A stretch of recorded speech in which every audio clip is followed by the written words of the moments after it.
A Brief History of Time by Stephen Hawking. Summary from 4-Minute Books. Written by Nicholas Gouquet and read by Jonathan McGinley. One-sentence summary. A Brief History of Time is Stephen Hawking's way of explaining the most complex concepts and ideas of physics, such as space, time, black holes, planets, stars, and gravity to the average Joe, so that even you and I can better understand how our planet was created, where it came from, and where it's going. Favorite quote from the author: "Intelligence is the ability to adapt to change." I've only heard some of the ideas from the book quoted by Tay Lopez so far and haven't seen the movie either.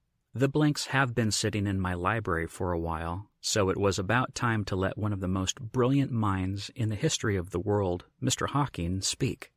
Stephen Hawking's wish to make the most important theories, discoveries, and phenomena from the world of physics accessible to everyone with a basic 8th grade knowledge of math and physics. Here are 3 things I'm personally taking away from it. 1. Theories can never be proven. 2. Time is not fixed due to the speed of light. And 3. There are 3 reasons why time can likely only move forward. Ready for some physics? Let's go. Lesson 1. Theories can never be fully proven. As children, we're all scientists. We constantly come up with theories and then test them. For example, as a toddler, you might have had the theory that a glass will easily survive its fall from the kitchen table. A theory which you probably quickly went on to disprove, much to the frustration of your mom and dad.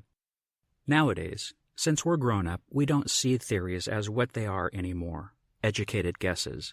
If you come up with a theory that your software startup needs 1,000 clients to thrive and start turning a profit, you almost instantly accept it as true, which leads to lots of disappointment should you fall in spite of reaching that goal. Hawking says a theory is nothing more than a model, which correctly explains a big number of observations. This has 2 great benefits.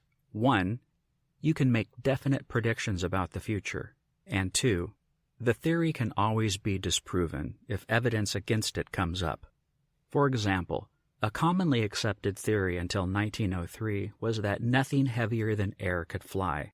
That's what kept 99% of people from driving their carriages over cliffs and jumping out of a window with wings attached to their back.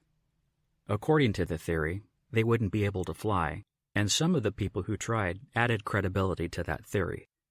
However, on December 17th of that year, Orville Wright stayed in the air for 12 seconds in the gasoline aircraft he and his brother had built. When he half-crashed, half-landed after 120 feet in the air, the theory was disproven. Hawking loves the fact that theories can always be proven wrong in the future, and so should you.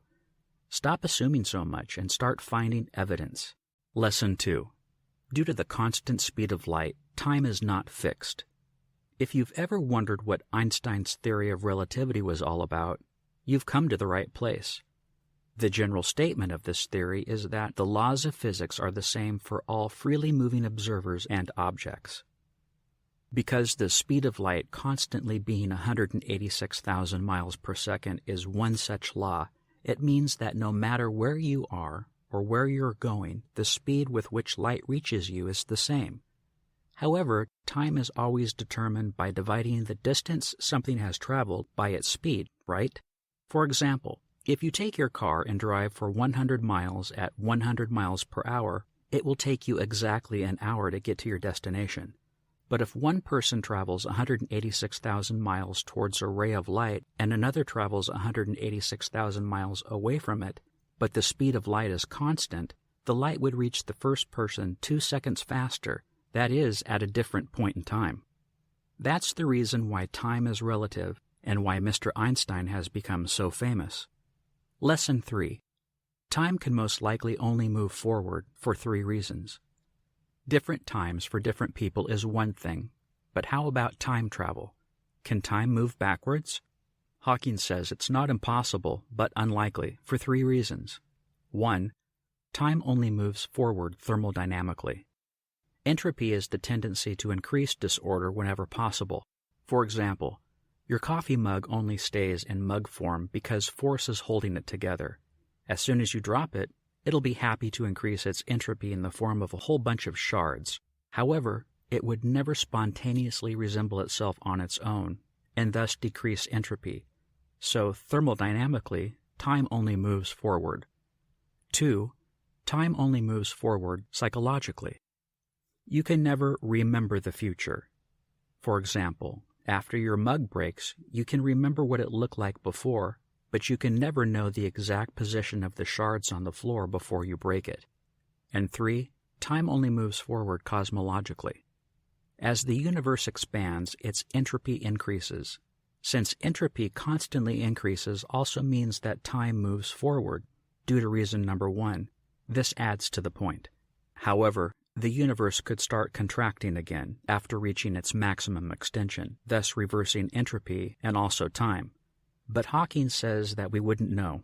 Our bodies rely on entropy to break the food we eat down into its particles, which gives us energy. So if time were to ever start reversing, we'd have to die first. But then again, who knows if that'll ever happen, right? After all, it's just a theory. Hey, this is Nick, the founder of 4-Minute Books, and I want to thank you so much for watching our video. Leave a like if you enjoyed and subscribe to the channel for more. You can also visit us at 4minutebooks.com for hundreds of free book summaries, each of which will make you smarter in 4 minutes or less. Thanks again, and always keep learning.